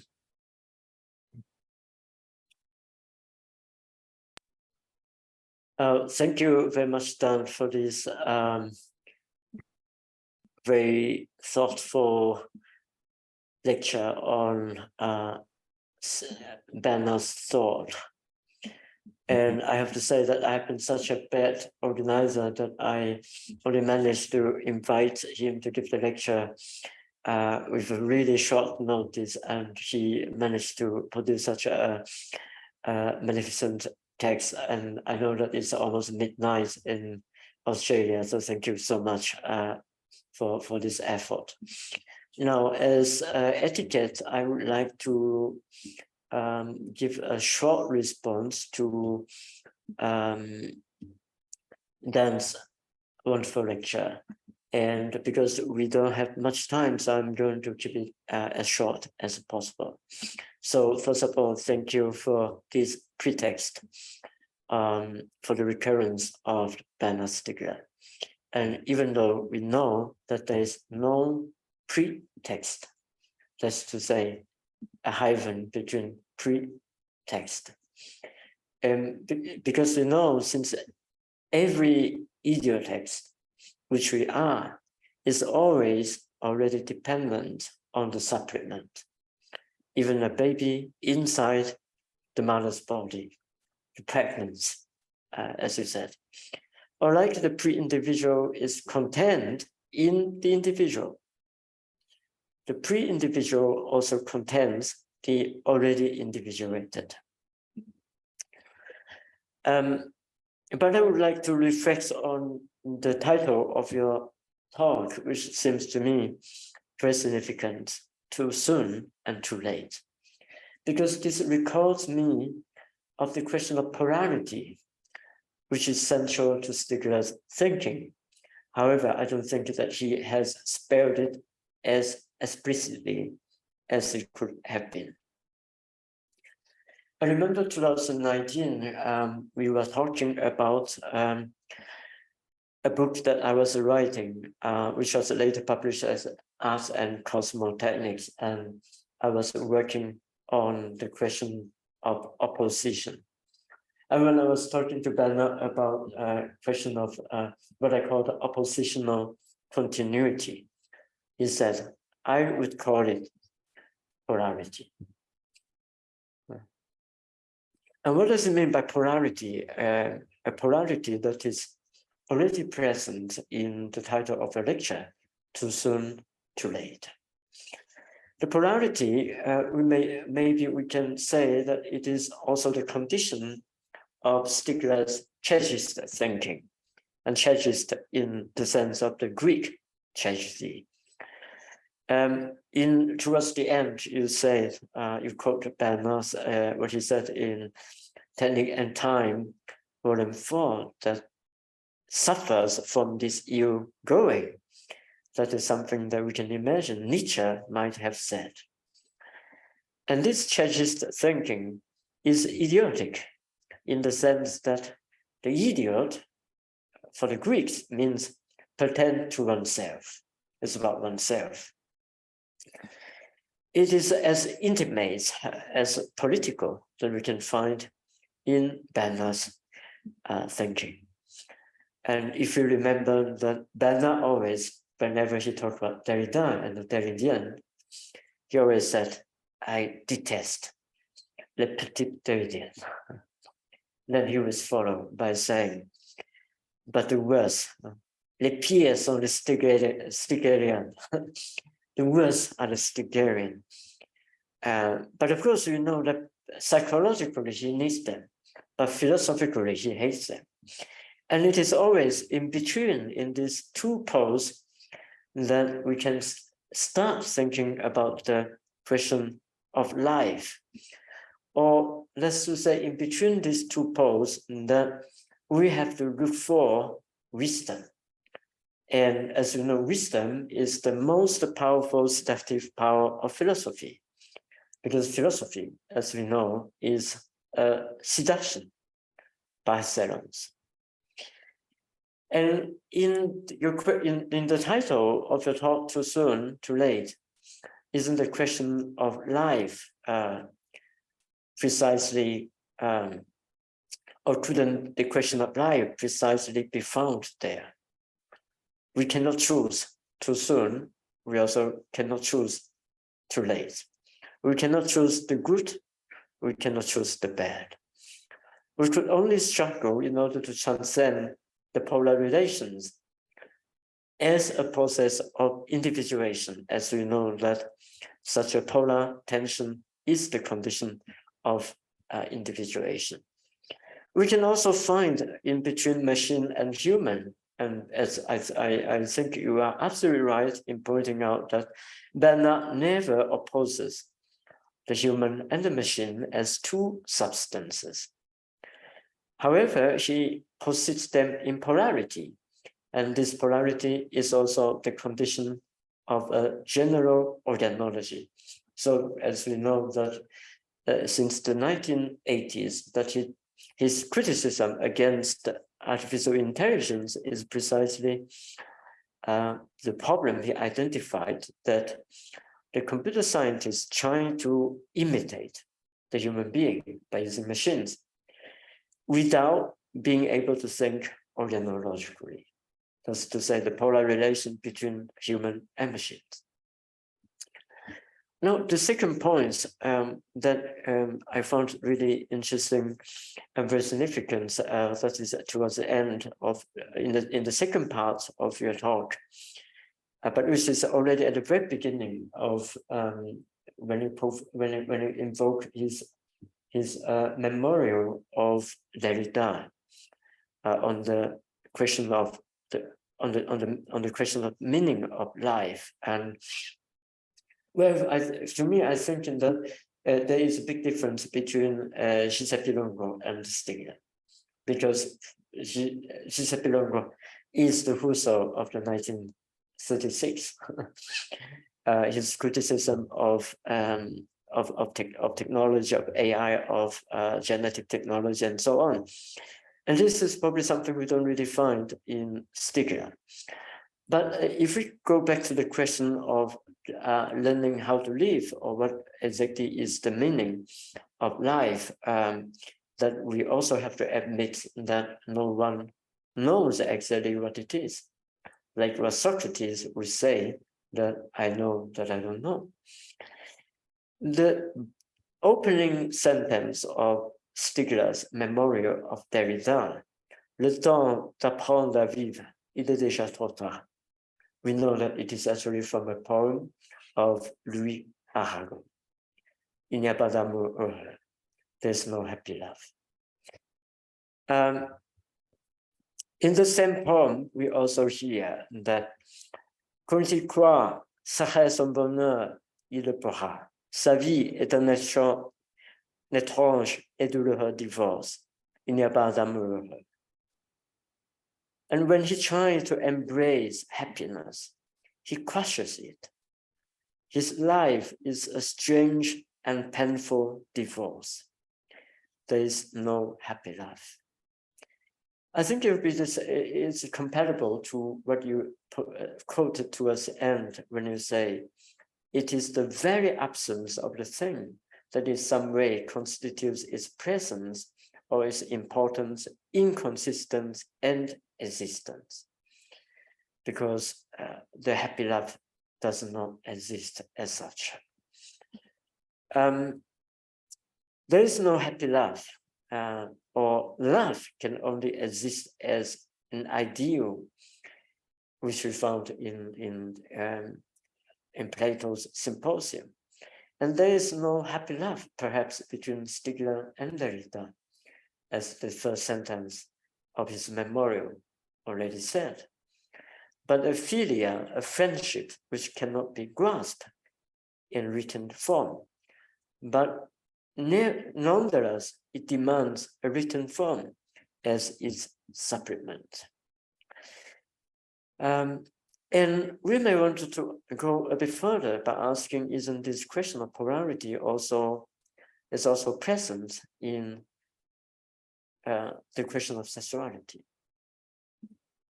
Because we know Bernard not only from his text, but also we know him as a flesh, who was often deeply in love. So there is a polarity, one is deprived of sexual relations, and one is always tempted by sexual relations, such as we can find in Socrates, in the seduction of Socrates, that on the one hand, Socrates wanted to seduce Alcibiades. And when he succeeded, he refused to sleep with Alcibiades. As you know, this was the complaint of Alcibiades against Socrates towards the end of Plato's dialogue, the Symposium. The recurrence, that's to say the spiral form which characterize a soul, and the recursivity of a machine that is an operation which is close to soul without being the soul, or without being able to become the soul. I think I agree with you that we cannot compare these two as they are the same thing. But I'm not sure if there's no connection between them. Maybe as two polarities, they have yet to be thought. And I remember, again, 2019, I think before you arrived in Hangzhou, because I remember the dinner that we had. I was at the bars with Stiegler, and we have a conversation about cybernetics, a book, because at the time I offered him my book, Recursive and Contingency. And in the bars, he told me that I consider myself a cybernetician. Is this a pretext? Something that is not yet written, or it is already something written in me, an idiotext? So thank you. I'll stop here, and thank you very much, Dan, for this really thoughtful memorial lecture on the thought of Stiegler. I was really moved. That really involved so many questions and so many things that Bernard has said, which exist as pretext. As we know, it doesn't exist, but they continue to exist in the ideogram, in the idiotext that we are. So I will stop here, and I don't know if you have any quick response, or we can also simply just open for. No, I think I agree with pretty much with everything you say. There's probably some things that I could say, but I think it's better to probably to move on. Right. I liked what you replied. So. Right. Thank you. So I think we will open to the audience for questions if there's any. I just want to remind you that you are able to type your questions at the Q&A, but if you prefer to explain your question, we can also see if we can let you ask live.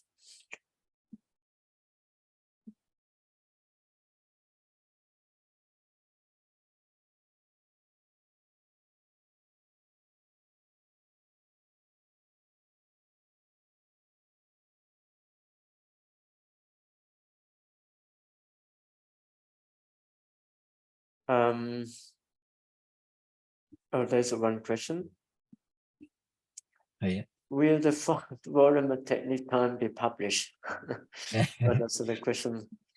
Yes, I can answer that question. There is interest in doing so, but it's a very complicated question because it's not published in French. And also because it's a text that has many images that are important to that text, but which were not chosen by Bernard with any thought about permissions, I think. And so I think there's several layers of complications that would have to be solved before that text could be published. However, it is, and I should say it's not a complete text either. As you would know, it was circulated in 2017, and then there was a new introduction that was circulated at the end of that year to some people, and the final state of it was incomplete. The last chapter in particular, you can see there's a lot of typographical getting the letters in the wrong order, which is a sign that Bernard hasn't gone back over the text and checked it again. And also, we know that he was continuing to work on that text. So the version that I have and that people have may not be the final version that actually exists somewhere. The question is whether we will ever have access to other files than what we currently have, and I don't know the answer to that question. Right, thank you, Dan, for the clarification. I think it's complicated, but we'll try our best to speed it up. So I see that there is a question raised, but without being typed. So I will just allow you to speak, Robert King. Can you? But please keep your questions short, if possible. You are mute. You're muted. Okay. Thank you. I hope I can be heard at this point. I am hoping not to reveal too much ignorance about some of the concepts, but I'm taking idiotext to be a kind of concept that would be similar to something like what we might experience as being an individual, except under very different space-time conditions. So I'm thinking about the kind of general problem of individuation, and I understand the complexity of this and the different authors involved in that kind of question. But I'm wondering if it's right, first, to speak of the idiotext as that kind of matrix in which we, in our space and time, in our body, are individuated. And if so, how does that allow us to rethink the spatiotemporality of agency more properly, right? Something like that. I hope that makes any sense. If not, I try to clarify. Yeah. Yes, of course, as you would know, when we say individual, we have to think of it as not a finished thing, but as a process itself that is never finished. And so individual is a word we have to use in life, but in a philosophical sense, we avoid it in order to be able to talk about individuation. And yes, Stiegler is talking about exactly that. But then we have to ask, so what is the difference that's being made by talking about idiotext? And I think there's a couple of things to say. One is that by talking about it as a text, as in scriptivity, the point is not to relate it to language, even though that's the example that he's talking through. The point is to relate it to retention, to memory, and to say, and what does memory really mean? As you know, in the last part of Stiegler's work, entropy figures more and more as a concept. So what is entropy? What's the best way to think about it? At the end there, I was saying, in terms of the idea that you are never in a stable state. And that's important. I want to make that point. And that being in a stable state means going backwards. But the other good way to think about entropy, in my view, is to say that the past tends to be erased over time. Very simple. Over time, you lose the past. Retention means like a counter eddy in the stream, going in the other direction. The tendency of the past to be kept rather than lost. That's what you mean by memory. So instead of talking about individuation only in a way that is a matter of piecing philosophical concepts together and so on, you can understand very concretely what it means. It means arrangements of, molecules and atoms so that the past tends to not be lost, right? And the idiotext is a very general way of thinking about everything that runs counter to that general loss. And the second thing to say about that is, by thinking about it in that way, yes, it's the individual you, I, as I said, but it's also the milieu, language and other milieus that themselves are incomplete processes of retention. Right? Language is kept in books and in brains as well, and in shared memories, but also in books and movies and so on. These are milieus of retention, and they're still incomplete processes, meaning that they are individuations of knowledge. The second thing I was going to say is, at the end of the paper that I'm referring to about the idiotext, he's saying it's like what Derrida is saying, but there's a difference. And the difference is, the most interesting thing about the idiotext is what happens in the event when you read, when somebody speaks and you listen. It's the event that he's concerned with, the event, even if the pretext doesn't exist, and I agree with you. At the same time, there only is that meeting up of the spiral that I am, the spiral that you are, and the spiral of the language that doesn't exist either, that we're sharing together. So in hindsight, we can see all of this as a way of thinking very general processes that run counter to, say, thermodynamics. And that's really what he's doing. Retention means what runs counter to thermodynamics, temporarily, locally, not forever, but nevertheless can last a long time. And at the same time, he wants to say, of course, that it's not only a question of thermodynamics, because when you have a branching out in those processes, that means life becomes exosomatic, that is technical. Then you have retentions that are outside of living idiotexts.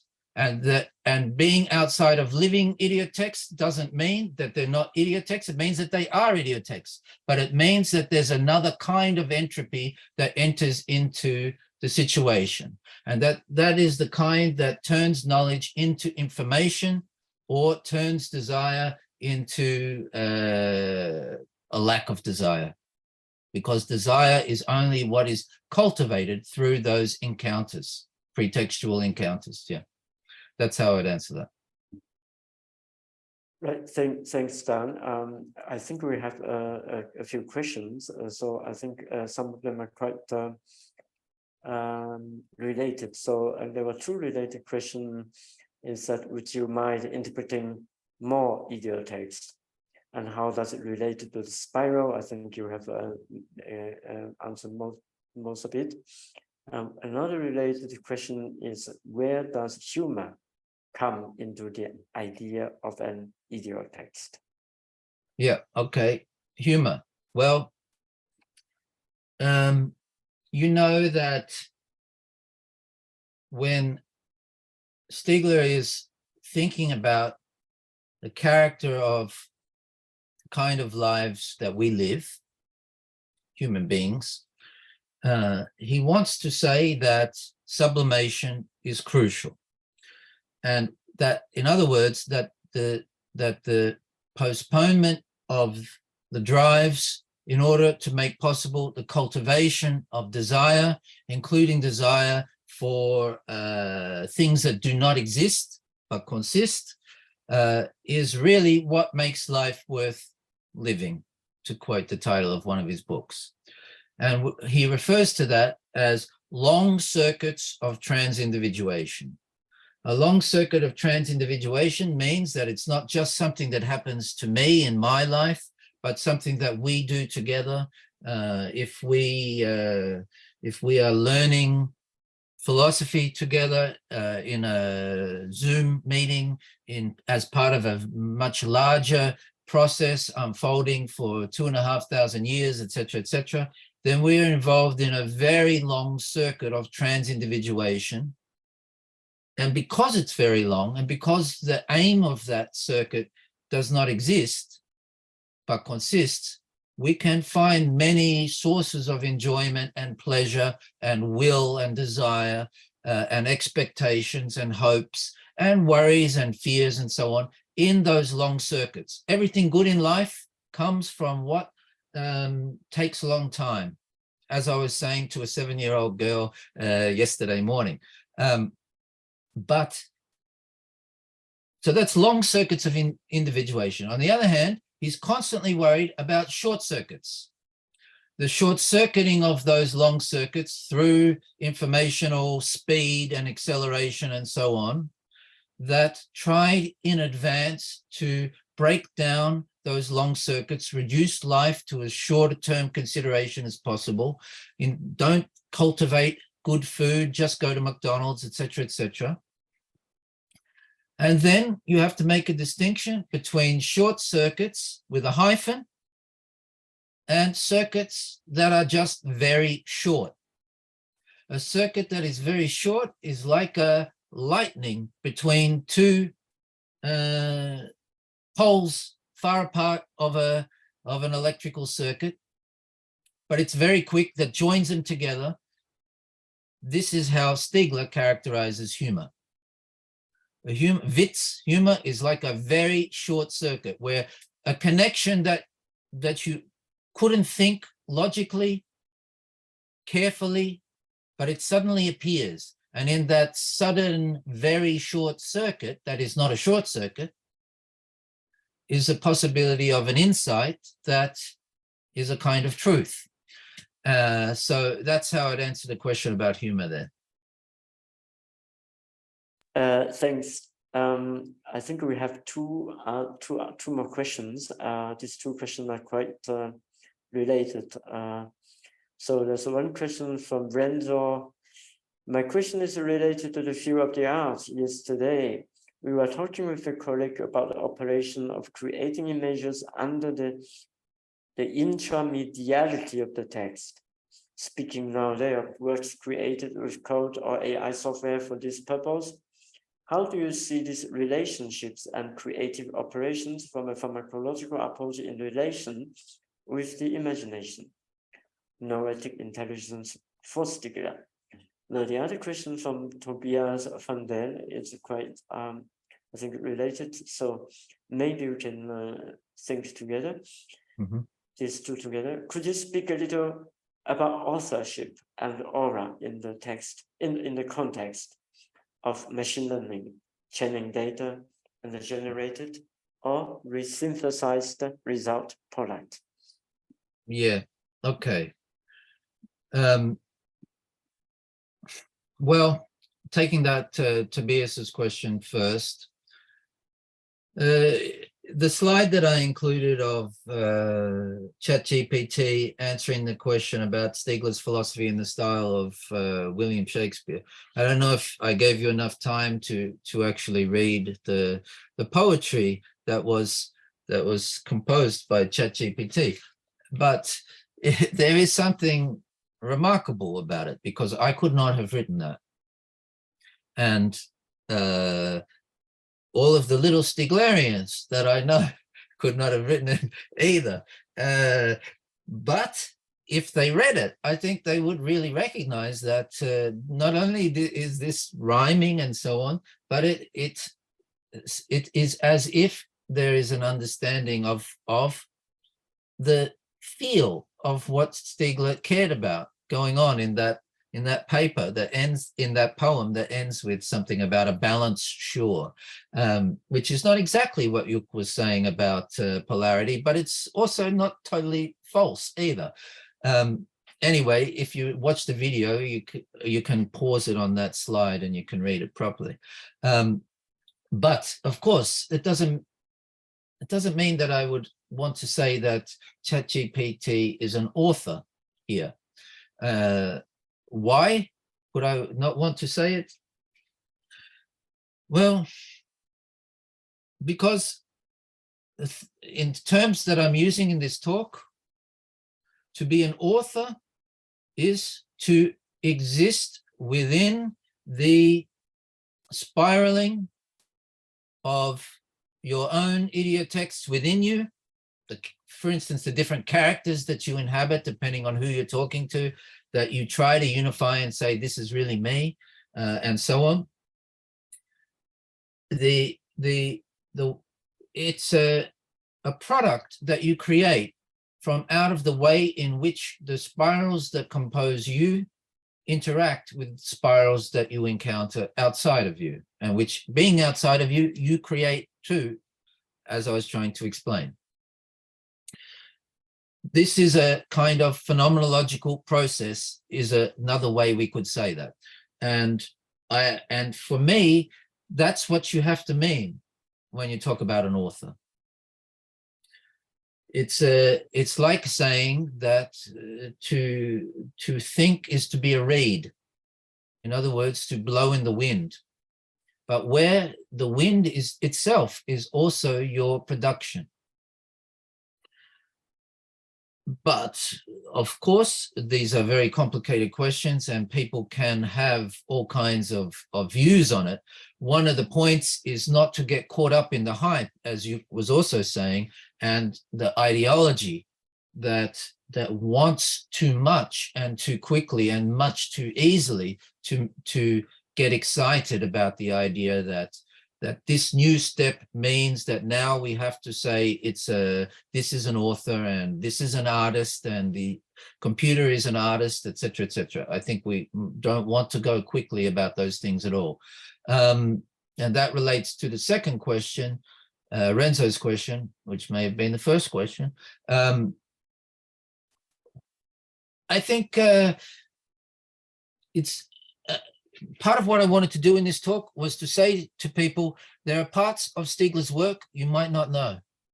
And some of those parts that some of you I know do know, and Yuk knows, I know, are his writings about art and aesthetics.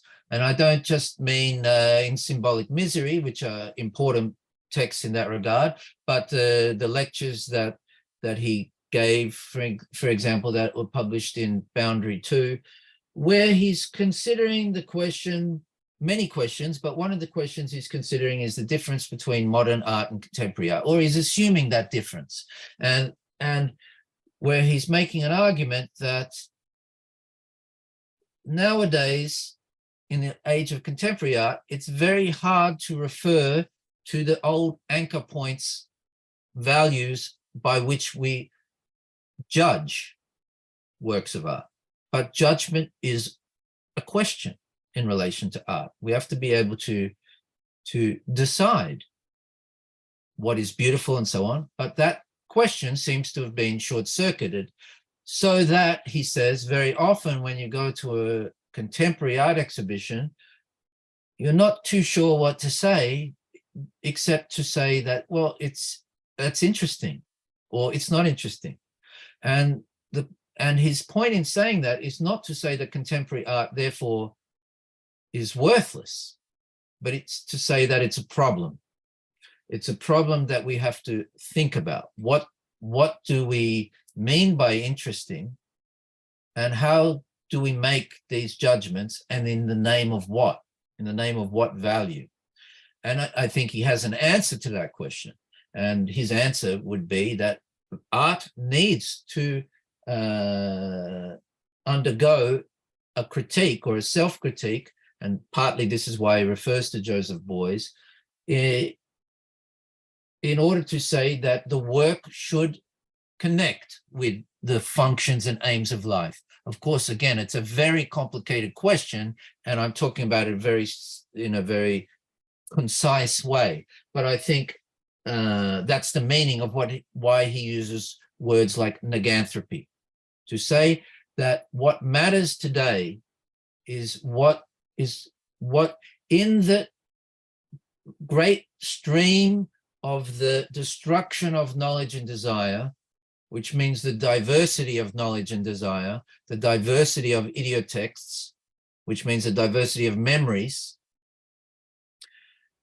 What matters, the value of values, has to be what can run counter to that overwhelming tendency towards destroying education, destroying knowledge, destroying desire, destroying will.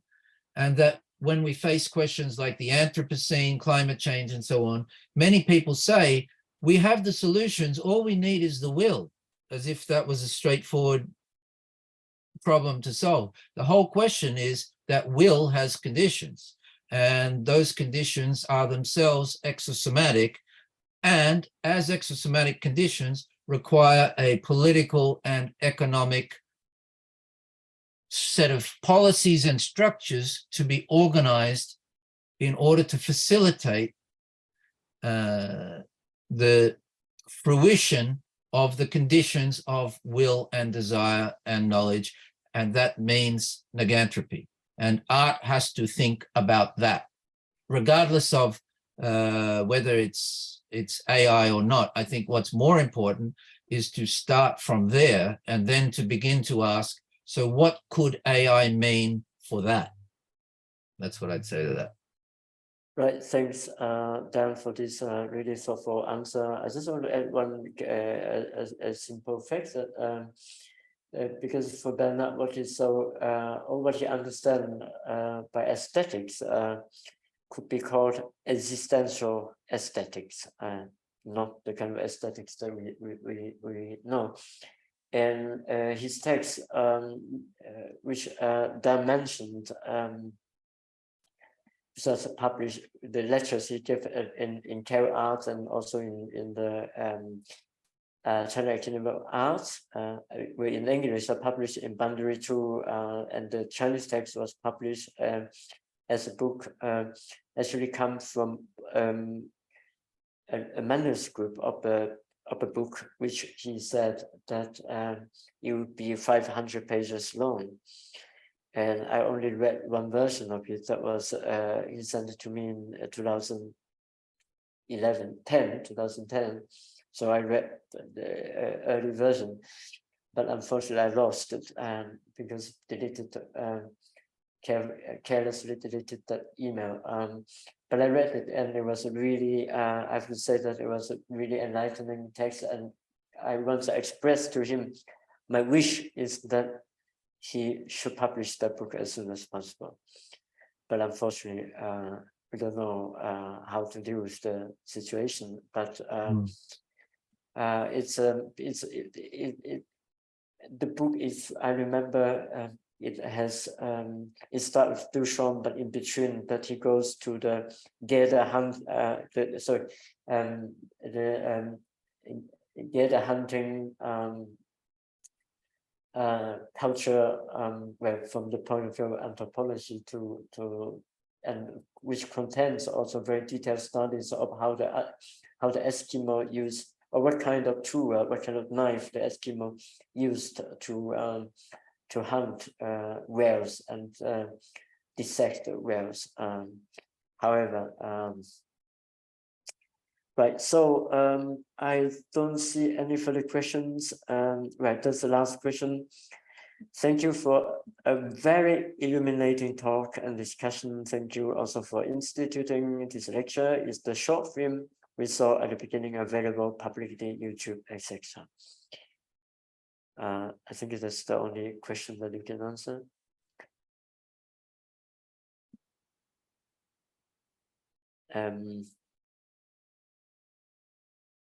No, okay. So, well, I think probably we have to, well, this was the last question.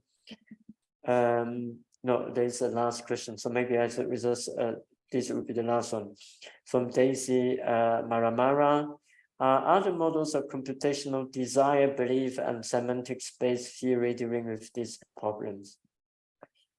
I'm sure they are, but probably Yuk is in a better position to answer this question than me.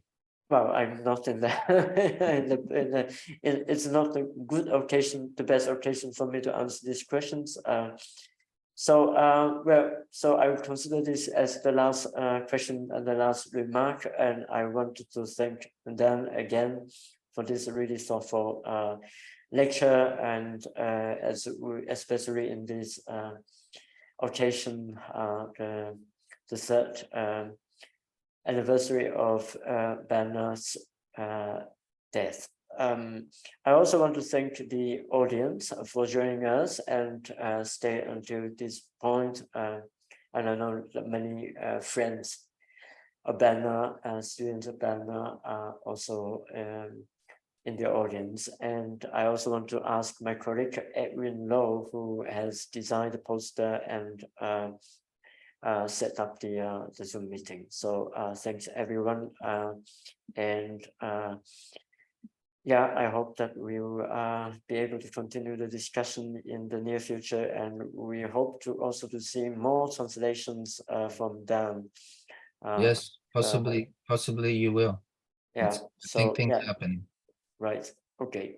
So thank you again, and have a good night, Dan. And thank you again to Yuk, and thanks to everybody who helped to make it possible. It was a real pleasure. Thank you. Thank you. Bye-bye.